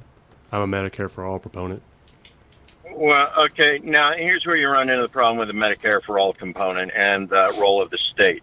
Is at what point did the federal government take over the role of health from the states? Mm-hmm. It's in And the was it preamble. constitutional in assuming said powers over the health of the people? Yeah, I think it's in the preamble of the because- general welfare. I think it's something that the federal government. I think that. Yeah, no, the general welfare wasn't actually about the welfare of the people. So it wasn't about the health of the people. The original intent of the general welfare clause was more about the security of the state. No, see, I think it should extend to the health and welfare of the people. Well, I No, mean, that is and- welfare, yeah. The original, And there's an argument because that was for but before the germ problem- theory too. Yeah, but the problem is any time you use the power of the purse to influence good behavior, Mm-hmm. there is always a subset of people who will game said system until the system has effectively incentivized bad behavior. That's what we're supposed to have a judicial system for, to take care of the bad actors. You're right, except the problem is that we've seen in a number of family courts is that there's no oversight over the family courts because they claim protection of the rights of the children, and you end up with children in abusive situations. Yeah. Well, I think part of that, back to where we are with placeable children versus abused children. You could counteract some of that at the federal level, children too. versus unfit parents. Well, I was worried we were agreeing on too much, so I'm glad we found like a. Well, I would say at the federal point. level, you could help counteract some of that too by ratifying the UN's Treaty on the Rights of the Child, which does grant individual liberties to children under the age of 18. Well, thing is children under the age of 18, if we look at the personhood, they have individual rights, from conception, depending upon your philosophy. Yeah. Okay, so if children have certain inalienable rights from conception, at what point does the state have the right to dictate, a child's education, a child's health, yada, yada, without the informed consent of the child, which can't be informed because they're not effectively capable of making those decisions themselves until they're like 25. Yeah. I just think a lot of our policies currently is based on negligence and neglect, and we don't actually honor the rights of the child. And I don't think it's the state taking anything away. I think it's the state guaranteeing those rights are protected. I don't think our legislation protects children enough. But this and it doesn't. The reason why is because it goes back to, what is the age of majority? Okay, age of majority versus the age of minority. The majority are actual citizens, whereas the minority are not. They're just waiting their turn. So we go back to common law, British common law, the rights of parents to sell their children, place children in indentured servitude, through apprenticeship programs or however, those children were placed by the rights of the parent, which is British common law. So that's where we devolved to the idea of a British common law, access to rights, as opposed to the current philosophy being preached is, children have the rights from conception. This is a very interesting territory. I'm sitting here musing about it because it's not something that I thought about before. So I have a lot of sympathy for the idea that if the state, and I believe every state has something about education in their constitution. The education's a good example. If the state specifically has something that has their own procedures about education, then the federal government obviously it would have no place there at all. So honestly, cutting the Department of Education does make sense. But there are people in the executive branch that have openly said, including Trump himself, that they cut the Department of Education, that some states, like Kentucky, will suffer because we don't have the resources necessary. We are a socialized state. Oh, yeah. We get much more funding from the federal government than we send, and we need that funding. Yeah. Well, I think we're the Republicans. Republicans are socialists. Again, I see the preamble of the Constitution as a contract between the government and the citizens of what they are duty-bound to ensure, and that's what the amendment after the preamble come to. So the federal government has a duty to make sure that everyone is taken care of to a baseline extent, and that extends to healthcare and education and criminal justice. Those are the three most important aspects of our society: education, healthcare, and public safety. Defense and sanitation. Defense and sanitation can't be overlooked, and maybe sanitation should be handled on Wouldn't the that be federal in level. health? That is public health and environmental that's sustainability. public health. Well, you could say that defense is health too, because you're defending against people getting hurt. Well, But that's no, public it's safety. different. Defense would be public safety then. I'd be more likely to put fire control under sanitation than I would to put sanitation under health. No, sanitation You're definitely, because getting into registered commie territory sanitarians, here. registered sanitarians are under the Department of Public Health. So that is sanitary. That is literally like health inspectors and everything. Hygiene, industrial hygienist. Is the word sanitarian? Because that sounds like Registered sanitarian is a Is that what it's called? Yes. Oh wow, I didn't know that. I know. I never. You figured that out, did you? I have worked in public health. I do have a degree in public health. I know. That is my terrain. You got more degrees than I do, although I've been to more colleges than you. What, just campuses? Yeah, well, that too. Yeah, man. I went to where Charlie Kirk got it. Get a honorary doctorate from every college you've been to? Yeah, man.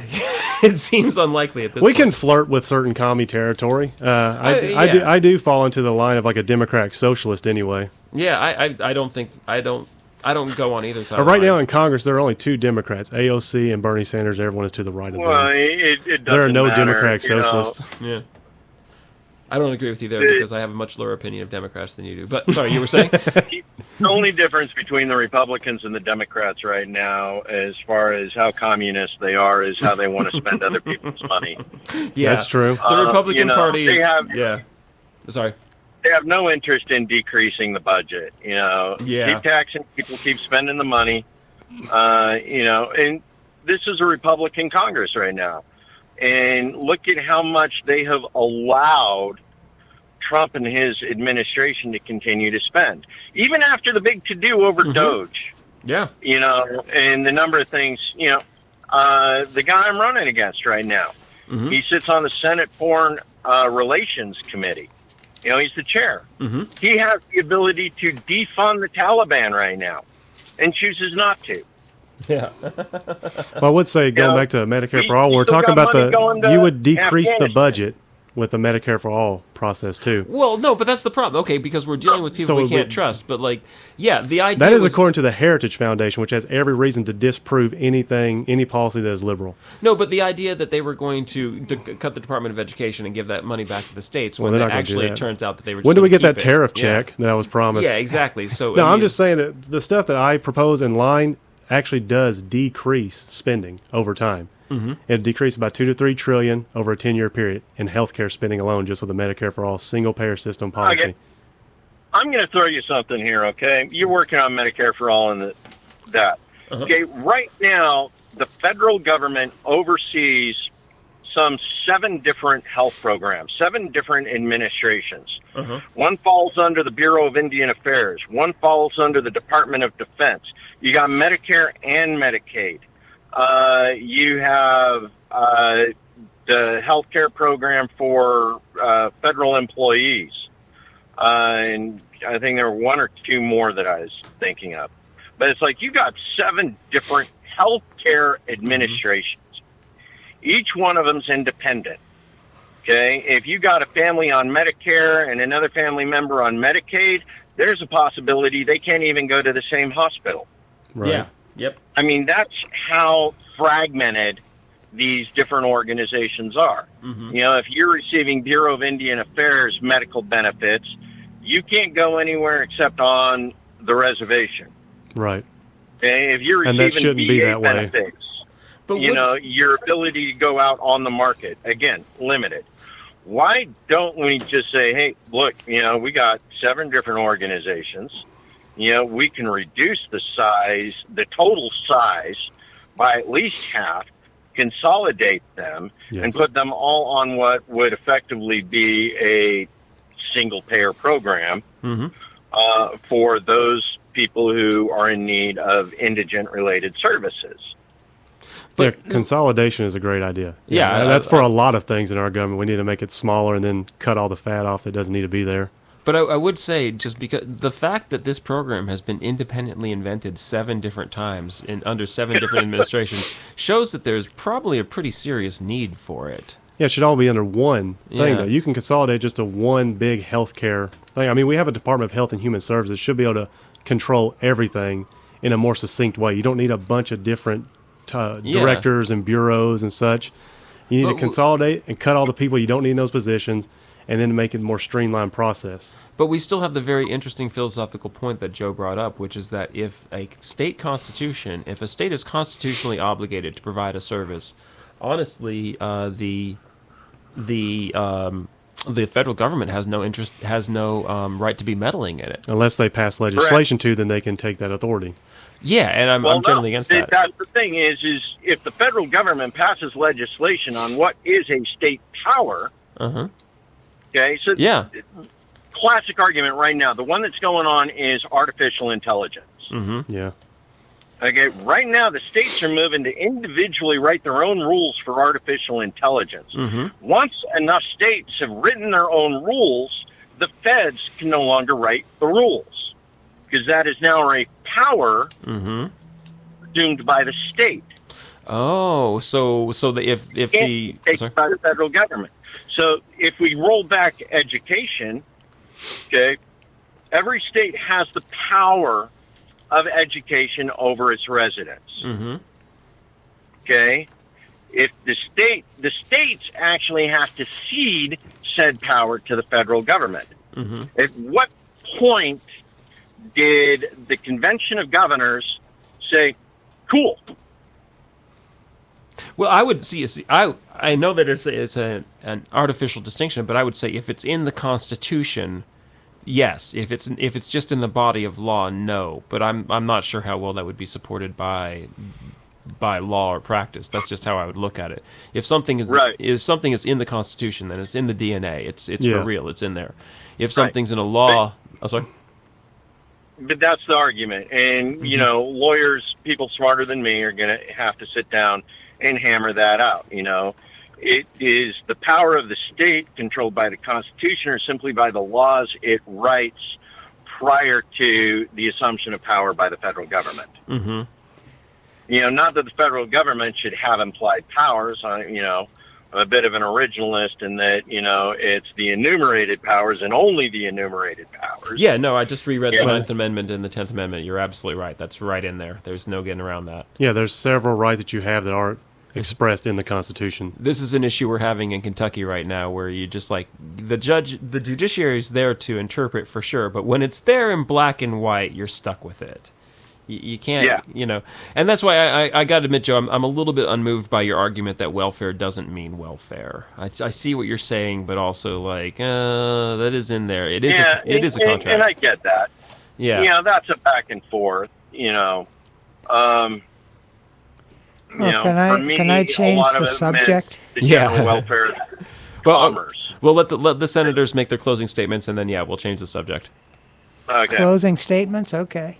I don't think we've had any closing statements, do we, Joe? I think we've hammered it out over and over.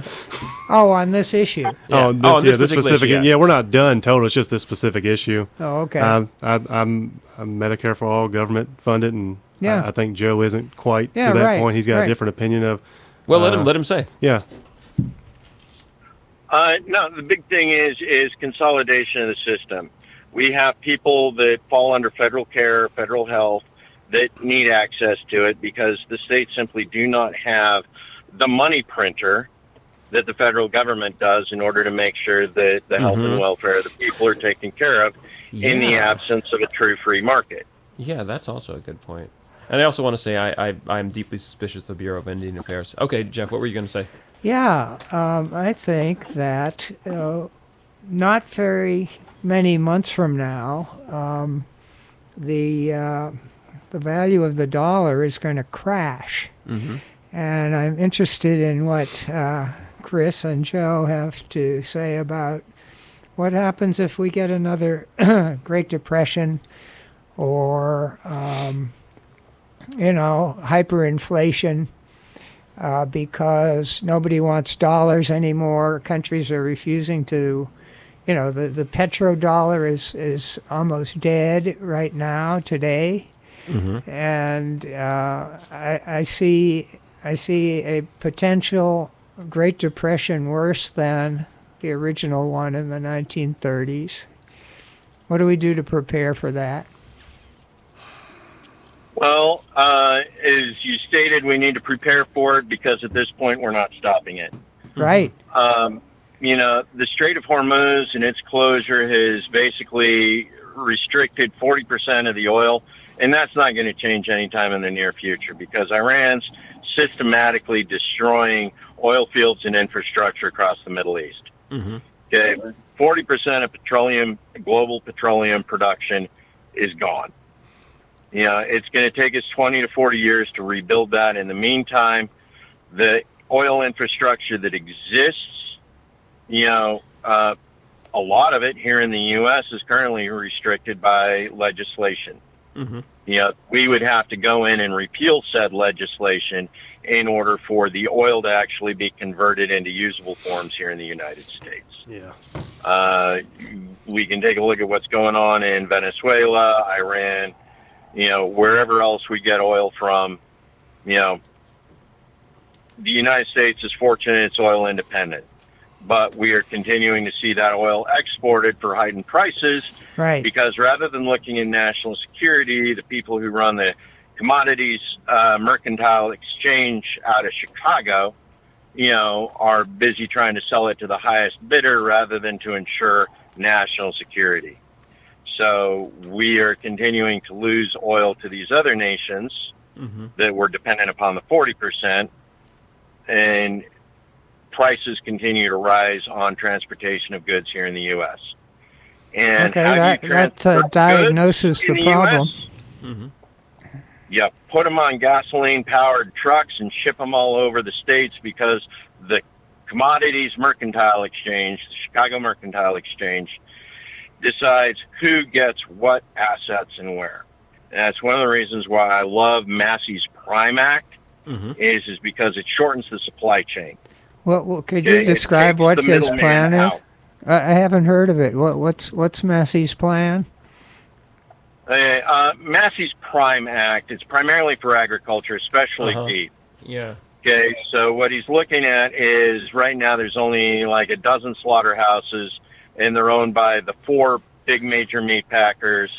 And if you want to have your herd slaughtered for sale, you got to go through one of these, packer plants. And it's expensive to ship to the packer plant, and then it's expensive to ship the stuff back. Right. So the Prime Act basically said, you know what? As long as you're selling it in-state to local, purchasers, local buyers, you can slaughter on the farm and, deliver it to local buyers. Yeah. It takes the mercantile exchange out of the process. The farmer gets more of the money. The buyer doesn't have to pay as much. And the middlemen with the Commodities Mercantile Exchange, get left out in the friggin' cold where they belong. Okay. And Chris, what do you think about preparing for this? I see it as a implosion of Wall Street. The biggest investment firms, the biggest multinational banks are going to go bankrupt very quickly. What do we do? Yeah, they've been propped up for a long time too by federal subsidies. No, here's the problem, and it's not the banks, because at the end of the day, those banks own land. They can, they own our land. Okay, they own our mortgages. They own our farms. So when it comes to what happened during the Great Depression, was the banks foreclosed on farmers that they had lent money to. And they go in and they take the farmland and repurpose it, resell it. BlackRock's doing that right now through Blackstone. Blackstone's the largest single owner of single-family properties in the U.S. right now. Wow. And they continue to drive prices up in certain areas. Right. So it's like there are single-family homes that are empty, ready to house a small starter family, but they can't afford it because Blackstone doesn't want to sell it. Because as long as it's sitting empty, everything, it's manufactured scarcity is what we're dealing with in a lot of these situations. Which is why we need legislation to make sure companies and corporations can't purchase homes. Right. Homes are for individuals. There are certain things that corporations should not be able to purchase. Right. Okay, because they aren't people. They're an entity created out of whole cloth by the state. And Mr. Evans touched on some of the issues of oil. Part of the issue, too, is we frack a lot of oil here in the United States, but a lot of it's the light, sweet oil. And our refineries were designed for the heavier, sour, crude stuff from like the 80s and on. And a lot of oil companies will not invest in changing their refineries, so we have to just sell it all and then import other stuff because it's cheaper for them.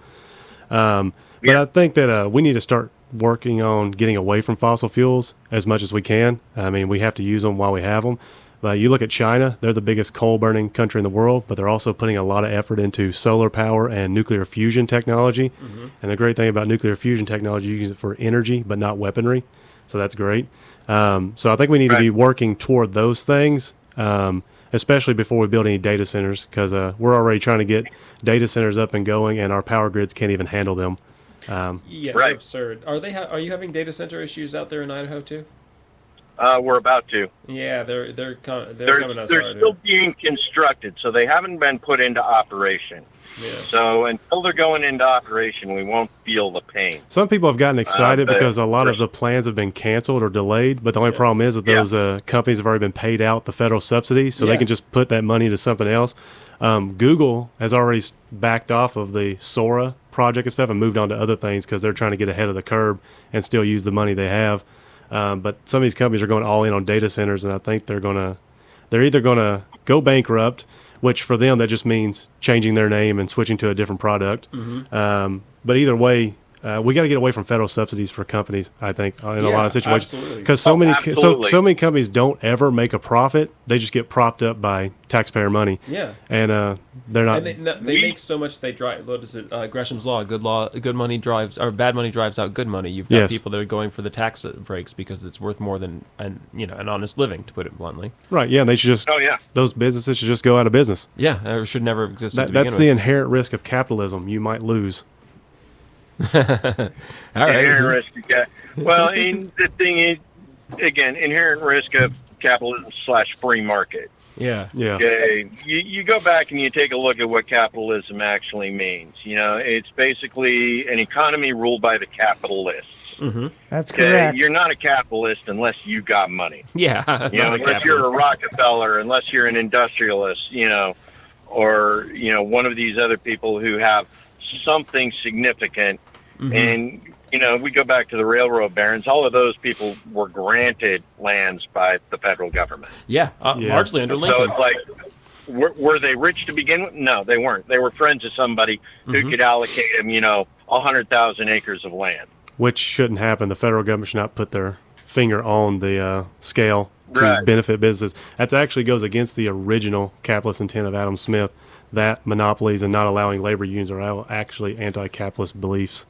Yeah, but in 1803, when we did Madison versus Harbury and overturned the idea of, the role of the state in financialism, it all went south after that. Well, then Congress just has to do something to fix that. That runs the New York, at the time it was the Pennsylvania Stock Exchange. So that we could trade stocks here in the U.S. versus dependent upon Brussels or London, in order to circulate that money and prop up businesses here in the U.S. The whole idea of using that casino in order to move money around in such a way that it was able to shore up bad business policy. Simply because the person running said business was your friend rather than an actual good businessman. It's kind of insane how much influence a kind of stupid Supreme Court decision had, because it was just because one guy wasn't getting a paycheck from the president, and the outgoing president said you got to wait for the incoming president to pay you. And he's like, I want to be paid now. He didn't know who to go to, so he just walked over to the Supreme Court and say, hey, can you get me paid? And even in their decision, they said they weren't even sure they had the authority to do that. But then it's basically set up judicial review. Okay, but we got to stay on the target here because we only got 15 minutes left. So what specifically are you going to do to prepare America for the hard times come? What's fund renewable energy. What do you got, Joe? Most of it is the decorporatization of America and the desubsidization of bad business. Okay, reason why is because we can either do it legally ahead of it, or we can wait till the government collapses and watch it just happen on its own. In which case you have rogue, images of the Magnificent Seven come to mind. You're resolving issues at gunpoint rather than actually coming to a prearranged agreement where the corporations do not have the power over individuals, and we can do away with issues like United Healthcare. We can put private healthcare back online. you have a family doctor, you pay the family, you don't pay insurance who decides whether or not your family doctor gets paid. Yeah, that's a great example of Gresham's Law and bad money driving out good right there. Yeah. Yeah. You're on a subscription service with your physician. You pay your physician $200 a year in order to get regular visits. He sees you for 30 minutes once a month, and boom. You've saved how much on your insurance, and you're still seeing your doctor every month. There's, the thing is that there's a lot of people out there that are way more expensive with healthcare costs than others. So when you start getting into insurance like that, forgive me if I don't have the story right here, but I believe it's in Indiana. There's one little sick kid in Indiana who costs as much to Anthem Healthcare as the rest of their customers combined, because that's what it takes to keep this one kid alive. And situations like that get really common. But I do want to say one thing before we get away from this topic, which is that I don't think humanity has come to grips with our capacity for violence in this technologized world. Problems will not be solved at gunpoint; they'll be solved at drone point. Yeah, and the cost will be far more than it's like you remember at the beginning of the Iraq War, and I don't know where you were on this, but all the critics were. Even the worst case scenarios were massively understated, right? People were saying like, "Oh, this is going to we're going to be there for 5 years and 1,000 Americans," and like we weren't even close. We can't begin to imagine the carnage of if America's violence is released against itself. Leading up to the Iraq War, I was on my second trip to Afghanistan, and mad at hell because I was trying to request. ISR, intelligence, surveillance, reconnaissance assets from the United States Air Force to assist troops in contact in Afghanistan, but they wouldn't let us have them because it'd take away from the 24/7 aerial surveillance and maintenance of the no-fly zone in Iraq. Yeah, but staying on the point of where we were at, too, we got to get corporate money out of politics. So, making lobbying by corporations to politicians illegal, making it illegal for politicians to accept any money from a foreign entity, whether that's a country or a company. It shouldn't matter. An American company should not be able to give money to a politician. And if politicians are caught doing that, they need to be removed from office. I mean, it's simple. It's just that simple. I mean, that leads towards public funding of political candidacy, and I'm not opposed to that. But aren't primaries already publicly funded? No, nothing's publicly funded. Primaries taking tax. Yeah, I mean, well, no, but they you go and you vote, and they vote for. And elected officials are paid with taxpayer money. They are publicly funded. Yeah, but if you want to have a situation where the guy with $2 million is on an equal playing field with the guy with $100,000. The only way I see to do it is some kind of public funding for political races, and I'm not happy about that. I don't like that at all. I don't know how that gets into public funding for political races. I mean, once you're in office, you shouldn't be able to campaign anyway. Well, that's again, that's why you make the laws, and then they need to be enforced. Again, a lot of our issues in this country is that we just don't enforce the laws that we do have. Yeah. Oh, yeah. So, I mean, you make the laws, and then you actually enforce them. And then what I said about renewable energy, I think we need to be keeping up with China when it comes to solar and nuclear fusion technology. We need to be making sure we're setting up a plan for the future of energy. So we should be funding that. And, they're light years ahead of us on that. Well, Mitch McConnell's been pumping money into the University of Kentucky for decades now. And actually, has he been? Oh, yeah. Yeah, the main places Mitch has put the money in Kentucky. Just for PR, though? Right. No. What does it go to here? Does it specific programs, or does it just go to an administrator's paycheck? Have you noticed how many new buildings they got? Yeah. I was going to say, are they useful? Buying property. They're always like being built. Yeah. Well, no, anyway, he also destroyed the hemp industry. Kentucky should be the. Oh, that's you. No, it's not mine. I'm not a moto. You are. No, I'm not. I don't know then. But no, getting back to Kentucky specifically, we should be the hemp capital of the world, like we were during World War II. I don't agree. You don't agree? I don't agree. Why not? The reason why Kentucky was... Oh, somebody's calling. Bueno. Y'all keep talking. You just said you don't agree, and then you started talking. This is indeed. The reason why... This is us. Why he doesn't agree with us making hemp? Nuclear. Oh. More nuclear than solar. Yeah, nuclear fusion, I do in my real world, my normal 40-hour work job is I support solar, mainly residential and commercial. Yeah. Now, one of the problems that China's running into with regards to the way that they're deploying solar in order to make up is the same problem that they ran into with Tiananmen Dam, and that is they're overdoing it. The large solar farms create heat islanding, and they also affect weather patterns in a given area. Well, I'm not talking about the solar farms because they're launching a satellite too. But they're launching a satellite that won't have any solar farming issue. They're going to launch a satellite full of solar panels that'll shoot the energy down into a generator. That's what we should be focusing on, not building solar farms. And there's a certain novelty to that idea. And I've seen some things come out of Elon, with the idea of, putting light weapons in space in order to charge solar systems. But nuclear, here in Idaho, we have the INL, the Idaho National Laboratory. It's existed since we've gone clear back to supporting atomic energy, ARCO, the first atomic-powered city in the United States here in Idaho.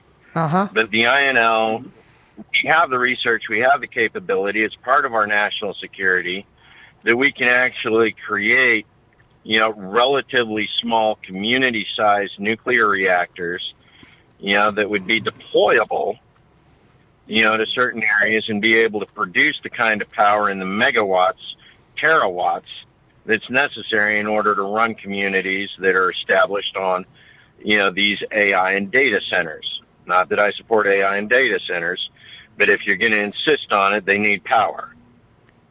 And you can't be taking power from people. I'm really glad you called. What was your name? Yeah, Jeff's on the phone, so keep going. Yeah, Geoff, yeah.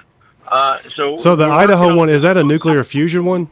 Like, is that a fusion reactor or is that a fission one?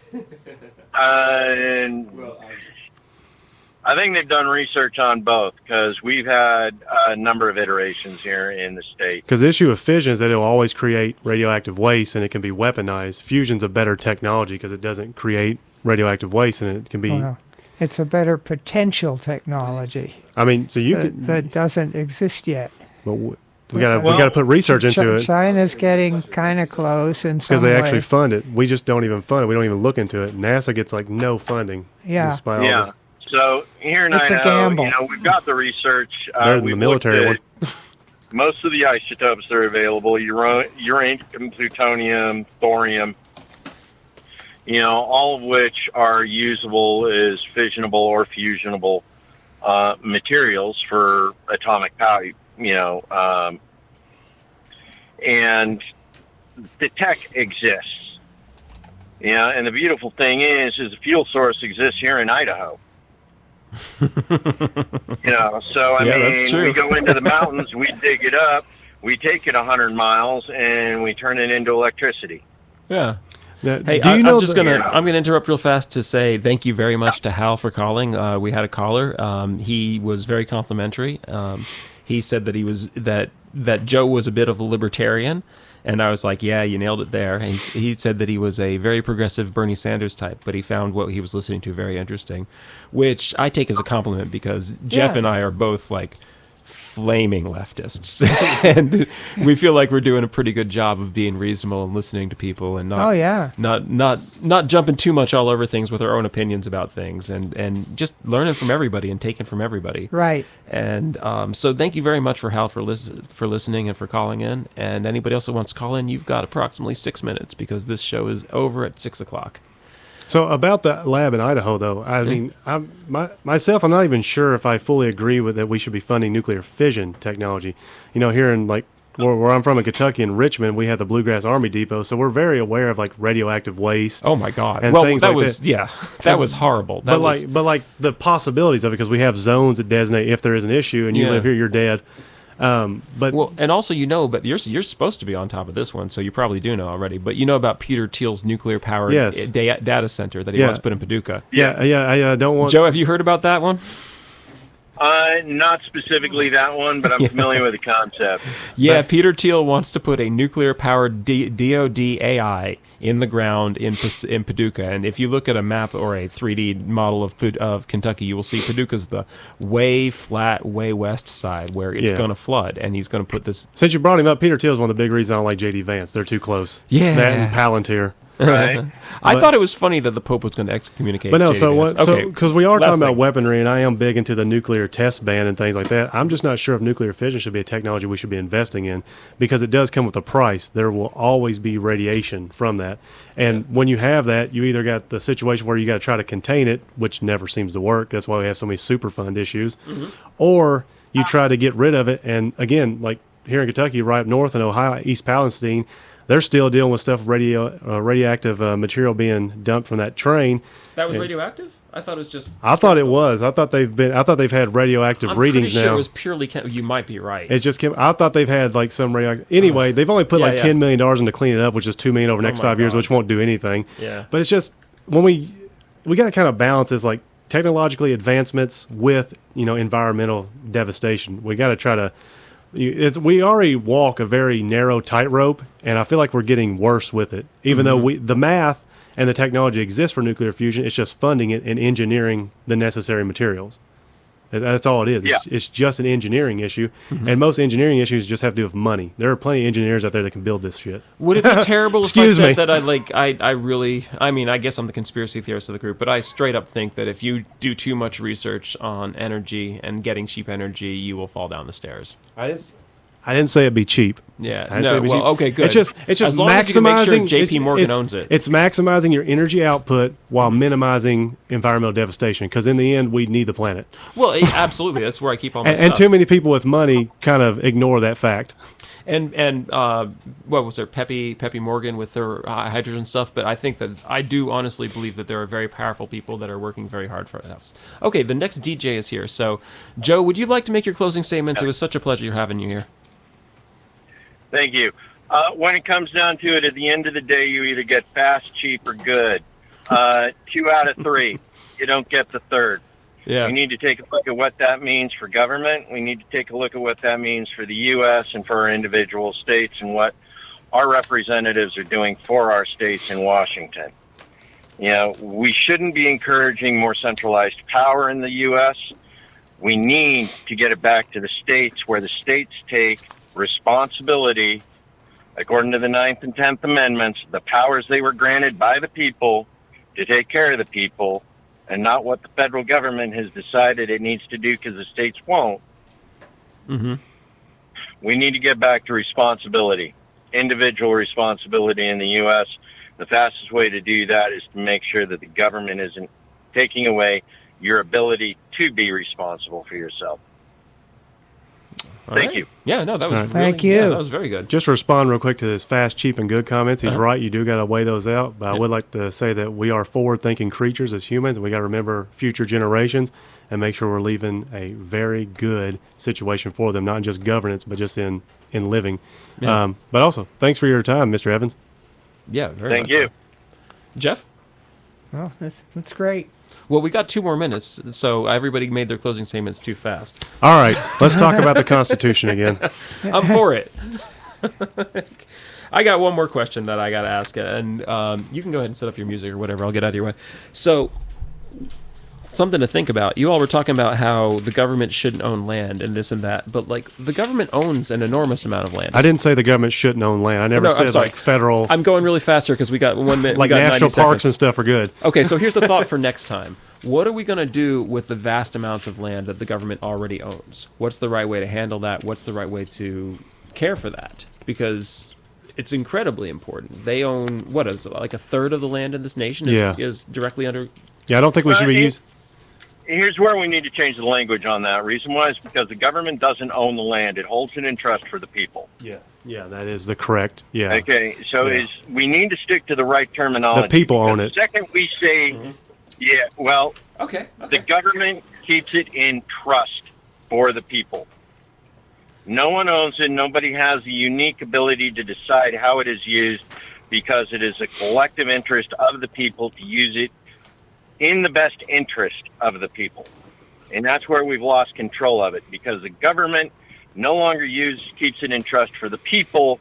They often sell it off for their donors. Right. Yeah, they shouldn't be allowed to And do that's that. something we need to get back to, is the government has a role in managing, being good stewards, and holding property in trust for the people and for future generations. Yes, and they should keep their status as stewardship. I think it should be continue to be used as like public lands that are accessible to anyone.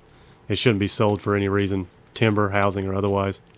Well, okay, I like all this, and this was a really great way to end it, and now we got to go. So, Joe, it was a real pleasure, and I'll talk to you online. And Chris and Geoff, thank you very much for joining us. This Thanks. was great. I feel like I learned a lot. Appreciate it, Joe. Yeah. Okay, and Take care. next comes the next guys, Joe. Yep. Oh, you ready? Or No, I need to minimize this. Okay. Well, anyway, that was Joe Evans, and I really like this band called Moonface. They do a bunch of songs that I like. I don't know. What should we talk about? I went out to Boise and I saw Mother, and Geese. They were pretty amazing. Like, hold on a second. I'm gonna come around to the microphone where people can hear me. You trying to study for your radio show now? No, I'm just trying to. I'm trying to leave this guy with no dead air, because we're the ones that really were being a little bit rude to him here. Because like, I don't believe in being professional. You got a question? Yeah, I don't believe in being professional on things that I'm not getting paid for. But it is not nice to mess the other DJ up. Turn it up again. So anyway, the reason I know Joe is because Joe is That's running Kind Idaho. He's one of the people that's trying to get medical marijuana on the ballot out in Idaho. Okay. I don't know if he's the director or in charge or whatever. I don't even know if he's still online. But I saw him speak, and I'm really glad we brought him on. I don't know, had a really good I think time. that would be an easy thing to do at the federal level, just legalize cannabis. Yeah, I think that's just about there. There's 42 of the 50 states that it's legal in. Okay, we good? All right, thanks everybody. Cool, Had a have a great good time. Bye. Sorry.